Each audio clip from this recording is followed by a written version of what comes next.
Leah, feeling unloved by her husband Jacob, hoped that bearing more children would earn his affection. When her third son was born, she named him Levi, which means joined or attached, expressing her desire for Jacob to bond more closely with her. In Genesis chapter 49 verse 5-7, Jacob speaks about Levi and his brother Simeon, emphasizing their fierce nature and their actions in response to the dishonor done to their sister Dinah by the Hivite, Shechem.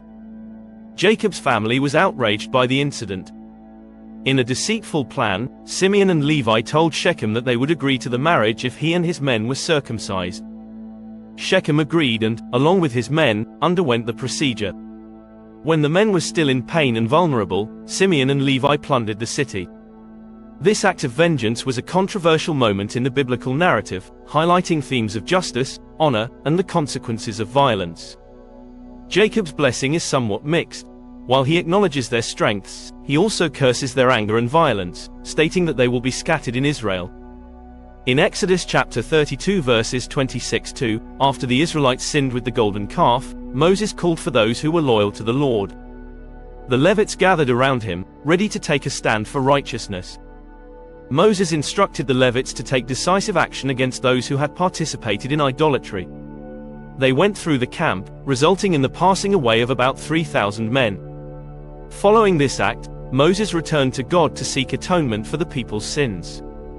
This was a drastic measure aimed at purging the community of the unfaithfulness that had occurred. From that moment, they were set apart for priestly duties because they zealously defended the Mosaic covenant. Levi's descendants served as caretakers of the Tabernacle and later the Temple when it was built in Jerusalem. The Levites were responsible for ensuring that only authorized individuals could approach it. When the Israelites moved, the Levites were tasked with disassembling, transporting, and reassembling the tabernacle and its furnishings. Although all priests were Levites, not all Levites were priests. Those who were not priests served as assistants to the priests in various rituals and sacrifices, helping to prepare the offerings and maintain the sacred space. They were responsible for the cleaning and ensuring that the sacred items of the tabernacle were properly stored and cared for. Deuteronomy chapter 33 verse 10 states, "They shall teach your ordinances to Jacob, your law to Israel, put incense before you, and burnt offering on your altar." The Levites were involved in music and worship, singing psalms and providing musical accompaniment during ceremonies and services. These duties underscored the Levites' role as intermediaries between God and the people, ensuring that worship and rituals were conducted according to divine instructions. Many a time Levites did not do a good job. They neglected their responsibilities by failing to teach the law or guide the people in righteousness, leading to a decline in the spiritual life of the nation. In Numbers 16 verses 1-40, Korah, a Levite, led a rebellion against Moses and Aaron, questioning their authority. Annas and Caiaphas, the descendants of Levi, were the chief priests at the time of Jesus who gave Israel's Messiah to the Gentiles to crucify. One of them walked by a wounded man lying on the road to Jericho, ignoring his need until he was assisted by a good Samaritan.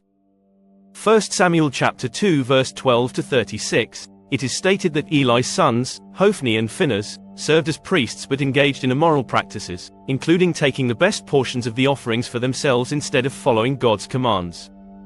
They would demand these portions from the people even before they could offer them to God. This blatant disregard for the sacrifices and God's ordinances led to deep disrespect and dishonor in the worship of Yahweh among the people. The tribe of Levi lived among all the other tribes, hence, they were not allocated land. They were not counted in the census because they were never going to be part of Israel's army. Thank you for watching this video. Please press the like button, smash the subscribe button, it's free, share, and hit the notification bell. The Levites' actions affected not only their own standing but also the spiritual health of the entire nation of Israel. This underscores the interconnectedness of the community and the individual responsibilities each member holds. When the Levites turned back to God and returned to their duty, they were often restored to their roles, highlighting God's mercy and willingness to forgive. Today, we are all called to be Levites, to embody that same spirit of dedication and commitment to God's service. Just as the Levites were called to remain consecrated and set apart, we too are invited to a life of holiness. Holiness does not mean perfection, it means being dedicated to God, aligning our lives with His will, and reflecting His character.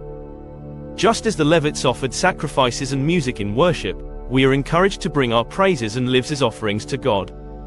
Each of us, in our unique ways, can be the hands and feet of Christ in a world in need. May live as a royal priesthood, proclaiming the praises of Him who called us. Let us be a people who are not only set apart but are also deeply engaged in the work of His kingdom, serving others, offering our lives in worship, and holding fast to the covenant we share with our Lord. May our lives resonate with the call of the Levites as we bring honor and glory to His name. The priesthood of Levi was only for a period. Jesus of Galilee, the son of Judah's priesthood is higher than Aaron and higher than Levi, and it is full of redemption.